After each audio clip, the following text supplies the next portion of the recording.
Chemistry के हमारे कुछ सेक्शन बाकी हैं, हम उनको भी अच्छे से कंप्लीट कर लेते हैं। स्टडी करते हैं। कार्बन जो होता है उसे काई से डिनोट किया जाता है, सी से डिनोट किया जाता है। प्रकृति में कार्बन ही एक ऐसा तत्व है जिसके सबसे ज्यादा यौगिक मतलब कंपाउंड जो होते हैं वो पाए जाते हैं। कार्बन जो होता है वो क्या होता है, अधातु तत्व है, नॉन मेटल तत्व है। आप अपनी लाइफ में जितनी भी चीजों का यूज करते हैं उसके अंदर क्या होता है, कार्बन उपस्थित होता है। ठीक है, जैसे कि शक्कर, हम शक्कर का यूज करते हैं तो शक्कर में भी कार्बन होता है, लकड़ी में कार्बन होता है, पेट्रोल उसमें भी कार्बन होता है, जो कपड़े हम पहनते हैं उसमें भी क्या होता है, कार्बन होता है, यहाँ तक कि ह्यूमन बॉडी में भी कार्बन पाया जाता है। तो हमारी लाइफ में जितनी भी चीजों का हम यूज करते हैं उन सभी में क्या होता है, कार्बन उपस्थित होता है। कार्बन का अगर एटॉमिक नंबर की बात करते हैं, परमाणु क्रमांक की बात करते हैं, तो कितना होता है, 6 होता है। आवर्त सारणी में कार्बन को छठे स्थान पर रखा गया है, इसलिए इसका परमाणु क्रमांक कितना है, 6 है। इसमें इलेक्ट्रॉन की संख्या कितनी होगी, 6 होगी। तो कार्बन के शेल स्ट्रक्चर में इन इलेक्ट्रॉन्स को कैसे जमाया जाता है ये मैं आपको आगे अच्छे से कंसेप्चुअली समझाऊंगा। ठीक है, अभी बस इतना ध्यान रखिए कि कार्बन का परमाणु क्रमांक कितना होता है, 6 होता है। मतलब कार्बन में कितने इलेक्ट्रॉन है, 6 इलेक्ट्रॉन है। ठीक है, देखिए आगे हम बात करते हैं। कार्बन जो होता है वो प्रकृति में दो रूप में मिलता है। एक मिलता है मुक्त रूप में और एक मिलता है संयुक्त रूप में, कंबाइन होकर किसी दूसरे एलिमेंट के साथ में। देखिए मुक्त रूप से हमारा तात्पर्य यह है कि उस पदार्थ में सिर्फ और सिर्फ कार्बन होता है, कोई दूसरे एलिमेंट उसमें नहीं होते हैं। जैसे कि हीरा हुआ, ग्रेफाइट, फुलेरिन और ग्रेफिन। देखिए फुलेरिन और ग्रेफिन ये आपने वर्ड नहीं सुने होंगे तो ये ध्यान रखिएगा, बहुत इंपॉर्टेंट है। हीरा ग्रेफाइट तो सभी को पता होता है, फुलेरिन और ग्रेफिन यहां से एग्जाम में क्वेश्चंस देखने को मिलते हैं। ठीक है, अगर हम संयुक्त रूप की बात करें, मतलब कार्बन दूसरे तत्वों के साथ मिलकर यौगिक का निर्माण करता है, मतलब उनके साथ में प्रेजेंट होता है दूसरे तत्वों के साथ में, जैसे कि CO2 कार्बन डाइऑक्साइड हुई, ग्लूकोज हुआ C6H12O6, C8H18 पेट्रोल, C12H22O11 शक्कर, कोयला हुआ, कोयले में सिर्फ कार्बन नहीं होता है, कार्बन के साथ साथ में हाइड्रोजन, नाइट्रोजन, सल्फर ये सभी तत्व जो होते हैं वो उपस्थित होते हैं। तो यहाँ पर कार्बन जो है वो क्या है, संयुक्त रूप में उपस्थित है, जैसे कि ड्राई आइस हुआ। तो फ्रेंड्स ये मैंने आपको संयुक्त रूप और मुक्त रूप के कुछ एग्जाम्पल्स बताए हैं, इनको आप थोड़ा ध्यान रखिएगा, एग्जाम में क्वेश्चन बनते हैं। देखिए आगे हम बात करते हैं एलोट्रोप्स के बारे में। एलोट्रोप्स मतलब अपर रूप क्या होता है, तो देखिए ध्यान से सुनिएगा। एक ही एलिमेंट के, एक ही तत्व के अलग अलग रूप जिनकी फिजिकल प्रॉपर्टी अलग अलग हो। फिजिकल प्रॉपर्टी का मतलब क्या है, उनका द्रव्यमान मतलब मास उनका अलग अलग हो, बॉइलिंग पॉइंट उनका अलग हो, तो मतलब फिजिकल प्रॉपर्टी अलग अलग हो पर केमिकल प्रॉपर्टी समान हो, वही क्या कहलाते हैं, अपर रूप मतलब एलोट्रोप्स कहलाते हैं। तो कार्बन के एलोट्रोप्स की अगर हम बात करें तो हीरा हुआ, ग्रेफाइट हुआ, फुलेरिन हुआ, ये कार्बन के क्या हैं, एलोट्रोप्स हैं, अपर रूप हैं। ठीक है, तो इनकी प्रॉपर्टी समझने से पहले हम कार्बन के शेल स्ट्रक्चर को समझते हैं। ठीक है फ्रेंड्स, ये बहुत जरूरी है। आप प्रॉपर्टी बहुत आसानी से समझ जाएंगे अगर आपको कार्बन का शेल स्ट्रक्चर जो है वो दिमाग में होगा। तो चलिए हम शेल स्ट्रक्चर के बारे में थोड़ा सा इंफॉर्मेशन ले लेते हैं। तो देखिए अगर हम शेल्स के बेसिक रूल की बात करें तो मैं आपको पहले बता देता हूँ। टोटल मिला के 4 शेल होती है, के शेल, एल शेल, एम और एन शेल।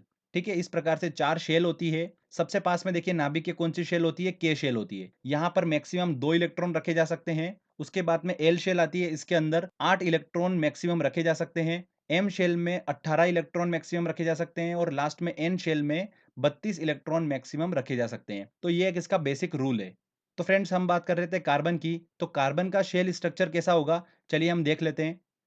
तो फ्रेंड्स देखिए कार्बन जो होता है उसका परमाणु क्रमांक क्या होता है, 6 होता है। ठीक है, मतलब कार्बन के पास 6 इलेक्ट्रॉन है। तो इन 6 इलेक्ट्रॉन को देखिए शेल्स में कैसे अरेंज किया जाता है। चूंकि के शेल में मैंने आपको बताया था कि मैक्सिमम 2 इलेक्ट्रॉन आ सकते हैं, तो 2 इलेक्ट्रॉन हमने रख दिए। सबसे पहले के शेल में रखाते हैं, उसके बाद में एल शेल पर आते हैं हम। एल शेल में मैक्सिमम कितने इलेक्ट्रॉन रख सकते हैं, 8 इलेक्ट्रॉन रख सकते हैं। पर हमारे पास कितने बच रहे हैं, 4 बच रहे हैं अभी। ठीक है, कार्बन के पास 6 इलेक्ट्रॉन है, 6 में से हमने 2 रख दिए, बचे हुए कितने, 4। 4 को हमने एल शेल में रख दिया। ठीक है, तो कार्बन के आउटर शेल में कितने इलेक्ट्रॉन हो गए हैं, 4 इलेक्ट्रॉन हो गए हैं। अब देखिए कार्बन जो है स्टेबल कंडीशन में नहीं है। कार्बन चाहता है या तो मेरा आउटर शेल जो है वो कंप्लीट हो जाए, 8 इलेक्ट्रॉन उसके अंदर हो जाए। तो कार्बन चाह रहा है कि 4 इलेक्ट्रॉन आ जाए, पर 4 इलेक्ट्रॉन नहीं आ सकते क्योंकि कार्बन का आकार बहुत ही छोटा होता है। तो इलेक्ट्रॉन इलेक्ट्रॉन के बीच में रिपल्शन हो जाएगा, प्रतिकर्षण हो जाएगा, तो ये कंडीशन नहीं हो सकती। तो कार्बन सोच रहा है कि या तो ये 4 इलेक्ट्रॉन जो आउटर शेल के हैं या ये निकल जाए, ठीक है, इनको त्याग दे कार्बन। पर कार्बन इनको त्याग भी नहीं सकता है क्योंकि आकार छोटा होता है और न्यूक्लियस का अट्रैक्शन फोर्स बहुत ज्यादा होता है। अट्रैक्शन फोर्स के कारण ये इलेक्ट्रॉन भी निकल नहीं सकते हैं। तो कार्बन क्या करे, कैसे स्टेबल होगा। तो फ्रेंड्स कार्बन क्या करता है, किसी दूसरे तत्व के साथ में अपना इलेक्ट्रॉन जो होता है वो शेयर कर लेता है और एक बॉन्ड बना लेता है। इसी बॉन्ड को क्या बोलते हैं, कोवलेंट बॉन्ड बोलते हैं, सहसंयोजी बंध बोलते हैं। ठीक है, तो इस तरीके से देखिए कार्बन जो होता है ये अपने आउटर शेल के इलेक्ट्रॉन को क्या करता है, शेयर कर लेता है और बॉन्ड बना लेता है। तो फ्रेंड्स ये मैंने आपको कार्बन का शेल स्ट्रक्चर बताया है। आगे हम हीरा, ग्रेफाइट इनकी प्रॉपर्टी डिस्कस करने वाले हैं, तो उसमें ये स्ट्रक्चर बहुत काम आने वाला है। चलिए फ्रेंड्स हम इनकी प्रॉपर्टी डिस्कस कर लेते हैं हीरा और ग्रेफाइट की। हीरे की स्ट्रक्चर की बात करते हैं तो देखिए कार्बन के आउटर शेल में 4 इलेक्ट्रॉन होते हैं। वो चारों इलेक्ट्रॉन जो होते हैं अन्य कार्बन के साथ में क्या बना लेते हैं, कोवेलेंट बॉन्ड बना लेते हैं। तो इस तरीके से यहाँ पर देखिए हीरे की संरचना में कोई भी इलेक्ट्रॉन जो है वो कार्बन का फ्री नहीं है। ठीक है।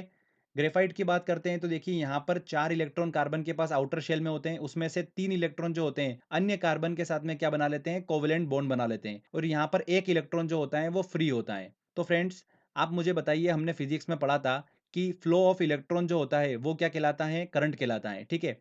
चूंकि डायमंड के स्ट्रक्चर में देखिए कोई भी इलेक्ट्रॉन फ्री नहीं है, इसलिए हीरा जो होता है वो बेड कंडक्टर होता है इलेक्ट्रिसिटी का। अगर इलेक्ट्रॉन फ्री होगा तभी तो इलेक्ट्रिसिटी फ्लो हो पाएगी, ऑब्वियस सी बात है। तो फ्रेंड्स हीरा जो होता है वो विद्युत का कुचालक होता है। अगर ये बात मैं डायरेक्टली आपको बोलता कि हीरा जो होता है वो बेड कंडक्टर होता है इलेक्ट्रिसिटी का, तो आपके दिमाग में क्वेश्चन आता कि क्यों होता है। तो क्यों होने का कारण ही ये हमने जो समझा है उससे हम बहुत अच्छे से इसको समझ पाए हैं। ग्रेफाइट की बात करते हैं तो मैंने आपको बताया था, देखिए यहाँ पर एक इलेक्ट्रॉन फ्री होता है, तो इलेक्ट्रॉन फ्री है मतलब इलेक्ट्रिसिटी यहाँ पर फ्लो हो सकती है। तो ग्रेफाइट जो होता है वो विद्युत का सुचालक होता है, मतलब गुड कंडक्टर होता है इलेक्ट्रिसिटी का। ठीक है। और ग्रेफाइट को क्या बोला जाता है, काला शीशा भी बोला जाता है। देखिए हीरे की और प्रॉपर्टी डिस्कस करते हैं। प्राकृतिक पदार्थों में हीरा जो होता है वो सबसे ज्यादा कठोर होता है, सबसे ज्यादा कठोर होता है, इस वजह से इसका हाई मेल्टिंग पॉइंट होता है, गलनांक जो होता है वो बहुत ज्यादा उच्च होता है। अब मैंने आपको बोला है प्राकृतिक पदार्थों में सबसे ज्यादा कठोर होता है। प्राकृतिक पदार्थ बोले मैंने, मैन मेड नहीं बोला है, मतलब मानव निर्मित नहीं बोला है। मानव निर्मित की अगर बात करेंगे सबसे कठोर पदार्थ की, तो वो होता है टंगस्टन कार्बाइड। इस चीज को ध्यान रखिएगा, मैंने प्राकृतिक पदार्थ बोला है। प्राकृतिक पदार्थों में सबसे ज्यादा कठोर कौन होता है, हीरा होता है। हीरा जो होता है वो द्रव में नहीं घुलता है, पारदर्शक होता है और रंगहीन होता है। देखिए हीरा जो होता है उसकी बिक्री में जो भार की इकाई होती है वो क्या होती है, कैरेट होती है। और एक कैरेट बराबर कितना होता है, 0.2 ग्राम होता है, मतलब 200 मिलीग्राम होता है। काफी इंपॉर्टेंट है और एग्जाम में भी पूछा गया था ये वाला क्वेश्चन। अगर ग्रेफाइट के उपयोग की बात करते हैं तो पेंसिल की नोक में इसका उपयोग होता है, परमाणु भट्टी में इलेक्ट्रोड के रूप में इसका उपयोग होता है। तो फ्रेंड्स ये देखिए हीरा और ग्रेफाइट की मैंने आपसे प्रॉपर्टी डिस्कस करी है। आगे देखिए, जैसे मैंने आपको बताया था कि कार्बन जो होता है वो संयुक्त रूप में भी उपस्थित होता है, तो उसमें मैंने आपको कोयला डिस्कस करा था। कोयला जो होता है इसके अंदर कार्बन होता है, हाइड्रोजन होता है, नाइट्रोजन, सल्फर, ये सब उपस्थित होते हैं। अलग अलग प्रकार के कोयले में कार्बन की मात्रा जो होती है वो क्या होती है, अलग अलग होती है। तो कोयले के अलग अलग टाइप्स होते हैं, उसमें कार्बन परसेंटेज हम डिस्कस कर लेते हैं। देखिए एंथ्रासाइट जो कोयला होता है वो कोयले की सर्वोत्तम श्रेणी होती है, इसमें 90% से अधिक मात्रा में कार्बन उपस्थित होता है। ठीक है। और एंथ्रासाइट कोयला जो होता है वो अवसादी चट्टानों से प्राप्त किया जाता है। उसके बाद देखिए बिटुमिनस में 45 टू 90% तक कार्बन होता है, लिग्नाइट में 25 टू 30% कार्बन होता है, और पिट में 27% तक कार्बन उपस्थित होता है। तो फ्रेंड्स ये मैंने आपको 4 कोयले के प्रकार बताए जिसमें कार्बन की मात्रा हमने डिस्कस करी है। सबसे ज्यादा कार्बन परसेंटेज किसमें होता है, एंथ्रोसाइट प्रकार के कोयले में सबसे ज्यादा कार्बन उपस्थित होता है। तो इस चीज को ध्यान रखिएगा, वेरी इंपॉर्टेंट है। आगे देखिए हम बात करते हैं ठोस कार्बन डाइऑक्साइड की, जिसे ड्राई आइस भी बोलते हैं। क्या बोलते हैं इसको, शुष्क बर्फ भी कहा जाता है। यह कार्बन डाइऑक्साइड का ठोस रूप होता है जिसे गर्म करने पर सीधे गैस में परिवर्तित हो जाता है। अगर हम आइस मतलब बर्फ को गर्म करेंगे तो पहले द्रव अवस्था आती है, फिर उसको गर्म करते हैं तो वो गैस में परिवर्तित हो जाता है। पर यहाँ पर देखिए ठोस कार्बन डाइऑक्साइड की अगर हम बात करेंगे तो इसको गर्म करने पर ये सीधे गैस में परिवर्तित हो रहा है, तो बीच में द्रव अवस्था जो है वो नहीं आती है। तो ध्यान रखिएगा, वेरी इंपॉर्टेंट है, एग्जाम में यहाँ से 2 से 3 बार रिपीट हो चुका है क्वेश्चन। इसका उपयोग जो होता है ठोस कार्बन डाइऑक्साइड का काय में किया जाता है, आइसक्रीम बनाने में इसका उपयोग किया जाता है। तो फ्रेंड्स देखिए यहाँ पर हमारा ये कार्बन का थ्योरी सेक्शन कंप्लीट होता है। हाइड्रोजन की बात करते हैं तो इसे एच सिंबल से इसे डिनोट किया जाता है। आवर्त सारणी का यह पहला तत्व है। प्रकृति में गैसीय अवस्था में हाइड्रोजन पाया जाता है। हाइड्रोजन बहुत ही ज्यादा ज्वलनशील गैस है। ये वायु की ऑक्सीजन के साथ में विस्फोटक रूप से क्रिया कर कर जल का निर्माण करता है, कौन, हाइड्रोजन। साथ ही साथ हाइड्रोजन का एक एडवांटेज है कि ये न्यूनतम वायु प्रदूषण करता है। हाइड्रोजन जो होता है वो ईंधन की तरह भी यूज होता है, इसलिए कंपेयर करें अगर हम कि डीजल और पेट्रोल को अगर जलाया जाए उसमें वायु प्रदूषण बहुत अधिक मात्रा में होता है, अगर हम हाइड्रोजन की बात करें तो उसमें वायु प्रदूषण बहुत ही कम होता है। ठीक है। तो ये काफी अच्छा एडवांटेज है और एग्जाम में ये वाला पॉइंट पूछा गया था। देखिए मैंने आपको बताया कि हाइड्रोजन जो होता है वो वायु की ऑक्सीजन के साथ में क्रिया करके क्या करता है, जल का निर्माण करता है। तो जल का सूत्र क्या हुआ, H2O। साधारण जल की अगर हम वेट की बात करें, भार की बात करें तो कितना होता है, 18 ग्राम पर मोल होता है।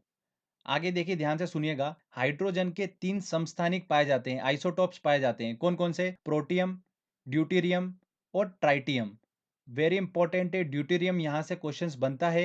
ये ड्यूटेरियम जो होता है ऑक्सीजन के साथ में क्रिया कर लेता है और क्या बनाता है, ड्यूटेरियम ऑक्साइड बनाता है। ड्यूटेरियम ऑक्साइड का अगर रासायनिक अगर सूत्र देखें तो क्या होता है, D2O होता है। ध्यान रखिएगा, एग्जाम में क्वेश्चन पूछा गया था ये भी। तो इसे क्या बोला जाता है, ड्यूटेरियम ऑक्साइड को भारी जल हैवी वाटर बोला जाता है।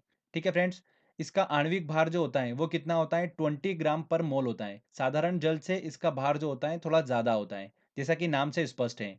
तो इसको आप ऐसे ध्यान रख सकते हैं, देखिए फॉर्मूला क्या होता है, D2O। तो लास्ट का देखिए 2 और O आ रहा है ना, तो वो 20 टाइप दिख रहा है आपको, तो वो 20 इसका क्या होता है, आणविक भार होता है। ठीक है, 20 ग्राम पर मोल। इस तरीके से आप उसको याद रख सकते हैं ट्रिक से।